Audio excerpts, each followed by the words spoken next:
Notre invité est un journaliste sportif comme d'usage chaque vendredi, Henri Akodo. Bonjour, vous allez bien? Bonjour Michel, je me porte bien.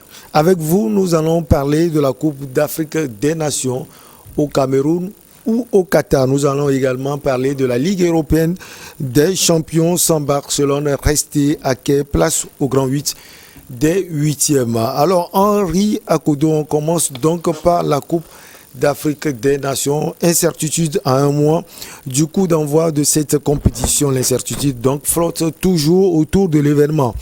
Interrogé, Abel Monen Hussein, ancien membre de la Confédération africaine de football, a révélé que le Cameroun n'était pas prêt pour accueillir cette compétition.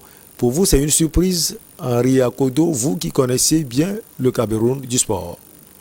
Je pense que c'est une déclaration un peu précipitée d'un ancien membre de la Confédération africaine de football. Il ne fait pas foi en la matière parce qu'il n'est pas la voix la plus autorisée à pouvoir se prononcer sur cette organisation de la 33e édition de la Coupe d'Afrique des Nations. Ça, c'est un premier aspect des choses. Il ne reste qu'un ancien membre de la CAF et donc les voix les plus autorisées ont eu à démentir ces propos de cet ancien membre de la CAF, notamment le chargé de communication de la CAF, le directeur de communication, le Camerounais Alessandre Sioui, qui le lendemain de ces révélations est monté au créneau et sur BBC Afrique, il disait ceci, il refutait carrément ces allégations venant de cet ancien membre de la Confédération africaine de football. Ça, c'est un premier aspect des choses. Mais donc, quand on analyse un peu de mon point de vue de journaliste sportif, en scrutant un peu les efforts qu'a consenti les autorités camerounaises ces derniers mois et quand on regarde un peu les éléments factuels qui concourent au Cameroun d'organiser cette compétition, je peux dire en tout état de cause que le Cameroun est visiblement prêt pour pouvoir organiser sa compétition, une compétition qui était attendue depuis 1972. Ça fait quasiment plus de presque 50 ans, si je ne m'amuse. En 2022, ça fera 50 ans. Le Cameroun n'a plus organisé un tel événement. Il y a eu des rendez-vous manqués, notamment en 2019. Le Cameroun devrait abriter cette compétition, mais cela a été tout simplement reporté. On avait repris cette organisation au Cameroun et on l'a attribuée à l'Égypte. Et le Cameroun, je peux dire, tient sa Coupe d'Afrique des Nations qui va se dérouler du 9 janvier au 6 février 2022. À moins d'un cataclysme, le Cameroun organisera sa compétition. Quand on analyse un peu les infrastructures en la matière, les 6 stades qui auront abrité la compétition, le stade d'Olembe, le stade Paul Biya d'Olembe, qui attisait un peu les critiques. Ce stade est quasiment prêt. Quand vous regardez un peu l'enceinte, la verdure de la pelouse, la qualité au niveau des installations, c'est impressionnant. Il y a également le stade Amadou Ahidjo de Yaoundé qui est prêt. Vous avez le stade de Garoua, Houndé Adja de Garoua, le stade de Bafoussam, sans oublier également le stade de Limbé. Donc le Cameroun, à moins d'une catastrophe de dernière minute, tient sa Coupe d'Afrique des Nations et elle sera tout simplement belle. Alors vous avez parlé des stades, mais les analystes disent que le stade olympique qui doit accueillir le match d'ouverture n'est toujours pas prêt. Récemment, les émissaires de la CAF étaient en inspection également au Cameroun. Après, ils ont dit que quelques incertitudes planent sur la compétition. Et puis le variant Covid Omicron aussi qui plonge complètement l'Afrique du football dans l'incertitude. Henri Akodo, pourquoi ce méli-mélo en matière de communication autour du Cameroun? Je ne saurais le dire. Je constate tout simplement qu'il y a des voix dissonantes qui visiblement ne sont pas prêts à voir le Cameroun organiser sa compétition. Cette troisième édition de la Coupe d'Afrique des Nations, le Cameroun demeure quand même une grande nation du football africain. Le Cameroun va cumuler sa 22e participation à une Coupe d'Afrique des Nations pour cette édition. Le quintuple champion d'Afrique 1984, 1988, 2000, 2002, 2017. Le Cameroun, c'est la nation qui a le plus participé de Coupe du Monde, la nation africaine bien sûr, à 8 reprises. C'est quand même une grande nation de football qui, vraisemblablement, ne peut pas laisser passer cet événement de la Coupe d'Afrique des Nations, cette organisation. Quand vous entendez parler les profondeurs, ceux qui visiblement critiquent de façon acerbe l'organisation au niveau du Cameroun, la rhétorique, c'est que le stade d'Olembe n'est pas encore prêt à 100%. Quand on parle d'un stade, quand on parle de stade, d'abord, le premier élément de travail, c'est quand même la pelouse. La pelouse aujourd'hui, elle est prête, elle est verdoyante, c'est quand même une pelouse naturelle qui répond aux standards internationaux en matière de football. Quand vous voyez un peu les installations au niveau des vestiaires, c'est quand même des installations qui sont à la hauteur de l'événement. Maintenant, là où se situe un peu le bémol, c'est quand même, il faut savoir que le stade Paul Biya d'Olembe, c'est quand même un grand complexe. Quand on parle de complexe, on parle également d'autres aspects qui tournent autour du stade, notamment l'esplanade. Pour moi, aujourd'hui, l'essentiel, c'est que la pelouse, elle est prête. Et quand vous entendez parler les grands spécialistes, les grands observateurs, c'est que cette pelouse-là, ce stade-là peut accueillir quand même le match d'ouverture le 9 janvier et le match à la place du stade olympique peut-être. Non, je parle vous parlez du stade olympique. Le stade olympique baptisé stade Paul Biya d'Olembe de Yaoundé, c'est le deuxième stade de Yaoundé. C'est ce stade-là dont il est question par rapport à ces différentes critiques. Ce stade, il est quasiment prêt. Et je pense que ce stade va abriter le 9 janvier prochain le match d'ouverture, mais également le match de la finale le 6 février. Quand vous regardez un peu les autres installations, les installations hôtelières, le Cameroun a quand même fait les choses en grand, avec des hôtels de 5 étoiles, de 4 étoiles. Quand vous regardez un peu au niveau des installations sanitaires, c'est quand même des hôpitaux qui ont été aménagés. Vous avez des infrastructures de pointe. C'est quand même des infrastructures futuristes et modernes que le Cameroun a eu à construire pour cette édition. Et aujourd'hui, dire que le Cameroun n'est pas prêt pour cette compétition, c'est quand même faire preuve de mauvaise foi. Oui, il y a des aspects à améliorer dans l'organisation, il y a des aspects à améliorer également au niveau de la communication, mais en tout état de cause, je pense que cette grosse nation du football africain est prête pour pouvoir abriter sa Coupe d'Afrique des Nations et pour chuter rapidement, en quoi les propos du secrétaire général de la Confédération africaine de football, Véron Mosengo Omba, cette édition ne sera pas retirée au Cameroun. Nonobstant la situation sanitaire où on a un nouveau variant Omicron, le Cameroun s'est préparé à toute éventualité et ce pays-là va organiser sa Coupe d'Afrique des Nations. C'est quand même une nation stratégique, la première nation sur le plan économique en Afrique centrale. Elle est située entre l'Afrique, la région des Grands Lacs et l'Afrique de l'Ouest. C'est quand même une zone stratégique. Le Cameroun, c'est le pourvoyeur en vivre pour la plupart des nations de l'Afrique centrale. Sur le plan politique, c'est quand même une nation qui connaît une stabilité depuis pratiquement plusieurs décennies, nonobstant quelques remous avec la crise anglophone. Mais les Camerounais, les autorités sécuritaires travaillent à ce que cette compétition, elle soit la plus belle possible. Alors, vous avez touché un point intéressant, la crise anglophone. C'est vrai que cet aspect n'est pas évoqué par ce membre de la Confédération africaine de football. Mais est-ce que vous pensez que les conditions sécuritaires sont réunies aujourd'hui? Il n'y a pas que la crise anglophone, il y a également le groupe Boko Haram qui fait quelquefois des incursions sur le territoire camerounais. Cette semaine même, le Cameroun a accueilli des génies militaires pour pouvoir maximiser la gestion de la sécurité au cours de cette compétition. Il faut savoir que le Cameroun a eu à souscrire, à candidater pour cette compétition il y a depuis 2016. Et depuis ce moment-là, les autorités sécuritaires ont mis les bouchées doubles à ce que la sécurité elle soit assurée. Les autorités de la Confédération africaine de football sont quand même des responsables qui, bien évidemment, sont des experts également. D'ailleurs, le président de la Fédération togolaise de football, le colonel Guy Kosciak-Bovi, est le président de la commission sécurité de la CAF.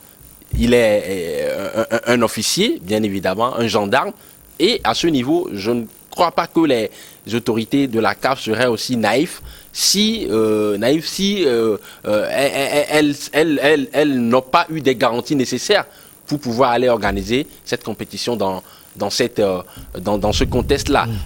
Il n'y a pas raison de s'alarmer. Je pense qu'il faut cesser de radoter, de pouvoir proliférer des médisances sur cette belle nation qu'est le Cameroun. Il ne faut pas insulter l'intelligentsia camerounaise, ni les autorités camerounaises, qui sont quand même, qui ont déjà organisé de grands événements au-delà de l'aspect sportif. Je pense, en tout état de cause, que les premières autorités, le président Paul Biya, le locataire du palais d'Etoudi et tous ses collaborateurs, notamment le Premier ministre John Guité et bien évidemment le professeur de droit, le professeur Narcisse Molé-Kombi, le président et le ministre de l'éducation, du sport et de l'éducation physique. Tous ces gens-là ont travaillé de concert à ce que cette organisation puisse être organisée, cette compétition puisse être organisée justement dans de très bonnes conditions. Allez, on envisage déjà, on parle d'annulation ou bien de délocalisation. Henri Akoto, même si vous pensez que le Cameroun est déjà prêt, délocalisation peut-être, et on parle du Qatar. Est-ce possible? Ce serait visiblement une insulte au continent africain, une insulte au génie africain, je pense. Aller organiser une telle compétition sur un autre continent, dans un pays qui n'a rien à voir avec l'Afrique. Je pense que c'est tout simplement patauger dans le vide. Il faut être cohérent dans ses idées, il faut être conséquent envers soi-même. Ceux qui alimentent ces rumeurs, je pense aujourd'hui, qui ne savent rien de ce que c'est que le football africain. Le football africain, c'est d'abord tout l'émotion, c'est d'abord tout un élément culturel important qui rassemble les peuples, qui, bien évidemment, permet au peuple africain de s'exprimer autrement. L'Afrique est souvent connue par les guerres, les razzias, les troubles politiques, mais le football africain, cette grande compétition qui existe depuis 1957, bien évidemment, rassemble les peuples. Et je pense que aller organiser cette compétition sur un autre continent, c'est ne rien comprendre de l'objectif premier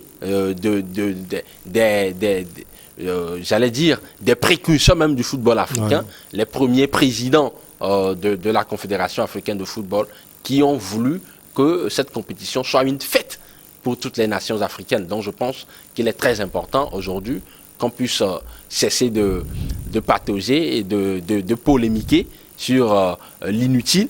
L'essentiel, laissons place au jeu, laissons place à l'organisation qui va commencer le 9 janvier. Moi, je pense qu'on aura droit à une très belle Coupe d'Afrique des Nations entre une nation de l'Égypte qui est la nation qui a le plus participé à cette compétition. L'Égypte sera à sa 26e participation et l'Égypte avec Mohamed Salah bien sûr et d'autres cadres également le Ghana qui sera à sa 24e participation. Vous avez la Côte d'Ivoire à sa 24e participation également. N'oubliez pas l'Algérie. Le Nigeria, l'Algérie, tenant du titre. L'Algérie qui a décroché ce trophée en 90 et en 2019, qui court derrière un troisième sac continental. Je pense qu'il y a assez d'éléments pour pouvoir analyser les choses.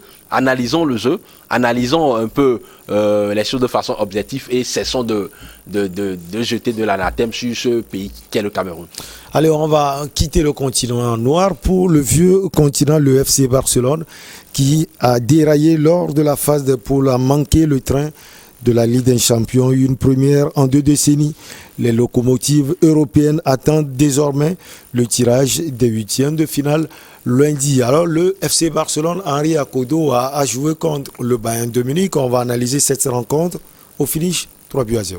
Au finish, 3-0. Encore une fois, une soirée frigorifique et glaçante pour cette formation catalane qui a été tout simplement malmenée et pulvérisée au niveau de l'Alliance Arena, un stade clairsemé pour l'occasion, quand on sait le contexte sanitaire dans lequel s'est déroulée cette 6e journée de la Ligue des Champions. Ce n'est pas une surprise. Sur le terrain également, pour moi particulièrement, ça n'a pas été une surprise de voir cette formation catalane désœuvrée, désactionnée, un peu perdue. Une équipe qui est en pleine dilettante, en pleine déliquescence. L'arrivée de Xavi Hernandez à la tête de cette équipe n'a pas dissipé un peu les doutes dans les têtes. Il faut du temps, sans doute. Il faut du temps, sans doute. C'est un théoricien. Moi, j'ai eu la chance de lire un peu sa thèse pour ses diplômes.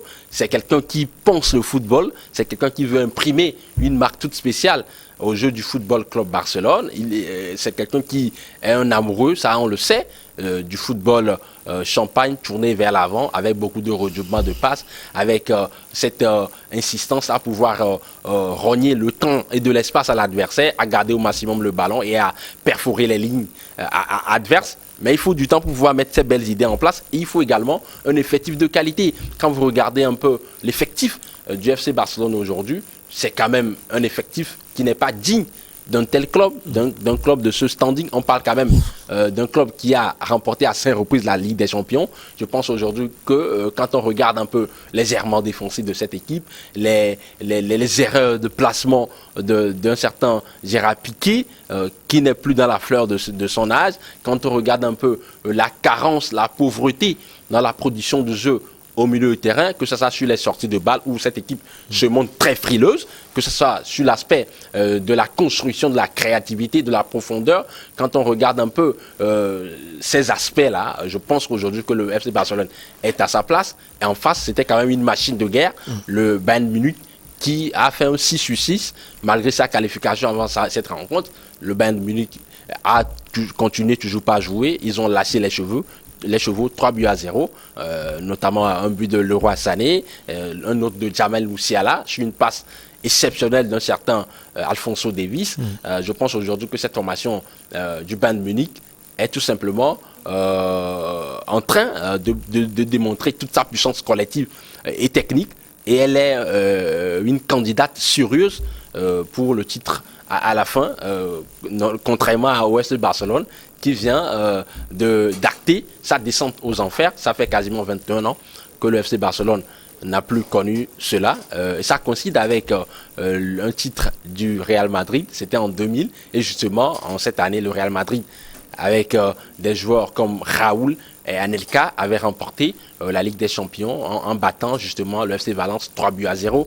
Je crois que cette année encore, les Madrilènes qui se réjouissent tant de la descente aux enfers du FC Barcelone vont quand même réaliser encore une fois cet exploit. Ça c'est une autre parenthèse. Mais revenant au FC Barcelone, il faut revenir aux fondamentaux. Il faut mettre l'accent sur la formation, essayer de pouvoir inculquer cette ADN-là, cette valeur technico-tactique à ces joueurs, cette valeur technico-tactique qui a été implémentée par un certain Johan Cruyff, lui-même un digne fils putatif, successeur putatif d'un certain Rinus Michel, son entraîneur à l'Ajax Amsterdam dans les années 74, qui a implémenté ce football total. Est-ce que Xavi Hernandez aura les coups de France nécessaires pour pouvoir réaliser ce coup? C'est la grosse interrogation, on attendra de voir. Cette finale a été discutée, la finale dont vous parlez a été discutée au Stade de France, c'était en 2000. Exactement. Allez, vous l'aviez dit, finalement le FC Barcelone va jouer la Ligue Europa plus de 2 décennies après. Oui, c'est symptomatique, c'est illustratif de la mauvaise forme, du mauvais état de cette équipe, une équipe en pleine dilettante qui traverse des remous, des vents contraires, que porteur, une équipe en zone de turbulence avec des mauvais castings au niveau de la direction depuis plusieurs années. Ce n'est pas que du fait d'un certain Xavi Hernandez ni de l'actuel président Joan Laporta, mais c'est quand même une succession d'erreurs qui revient aujourd'hui sur la table. Et on voit cette formation qui est en train de douter. Vous avez eu un président comme Sandro Rosell, qui était aux manettes il y a cela quelques années, en 2013, qui n'a pas pu gérer la situation. Josep Maria Bartomeu est venu également.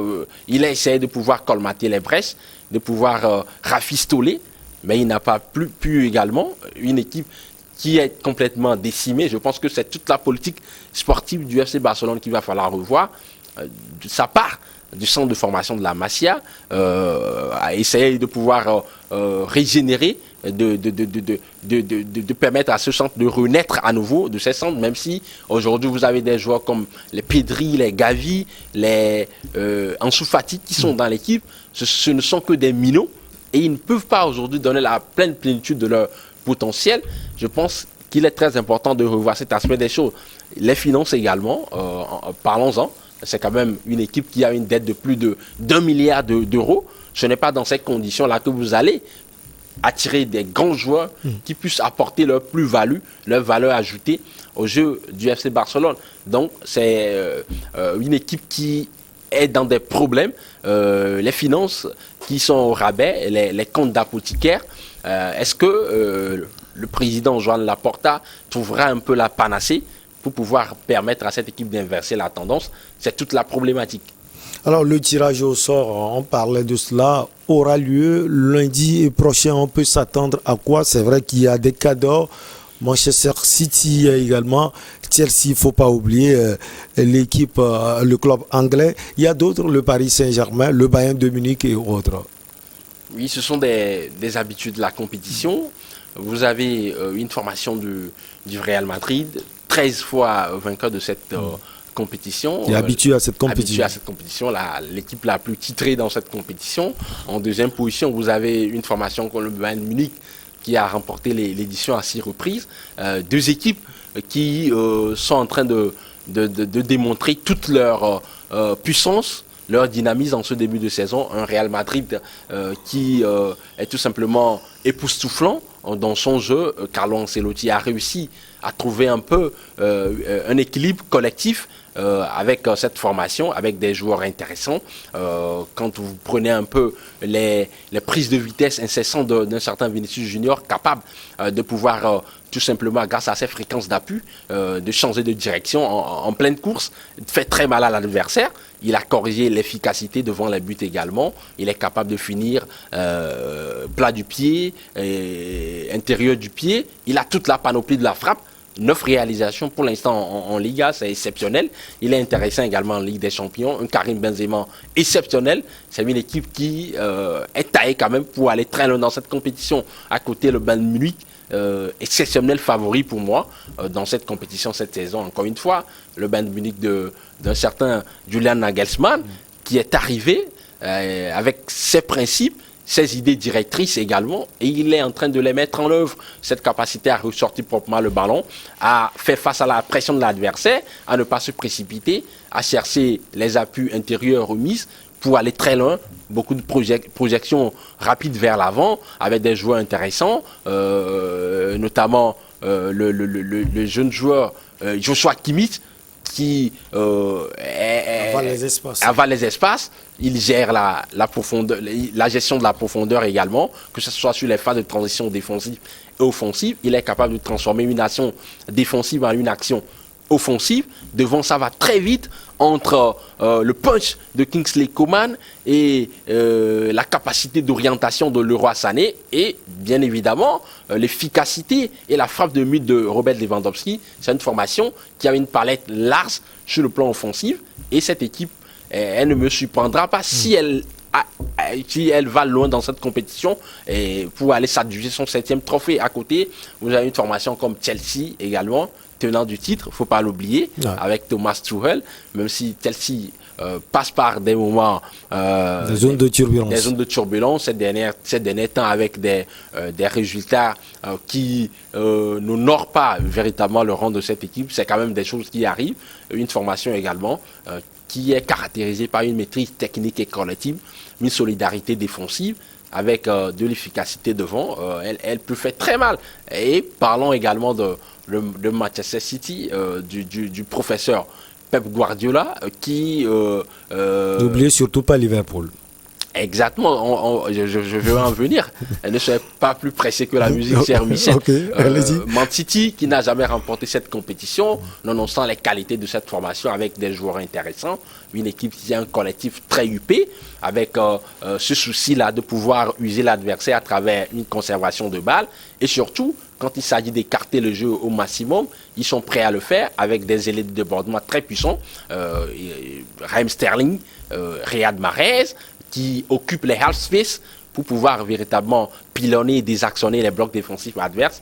Je pense que cette formation des Sky Blues aura également son mot à dire à la fin. Et pour chuter rapidement Liverpool du professeur Jürgen Klopp, qui est toujours qui tient toujours à son football, à son heavy metal football, à son gegenpressing, c'est-à-dire étouffer l'adversaire de façon permanente, submerger l'adversaire à travers un pressing cohérent, bien coordonné, bien organisé, bien synchronisé, avec des joueurs de la ligne offensive, le trident Sadio Mané, Roberto Firmino, et sans oublier Mohamed Salah, c'est intersaison parfois avec un certain Diogo Jota qui peut faire son éruption dans cet effectif.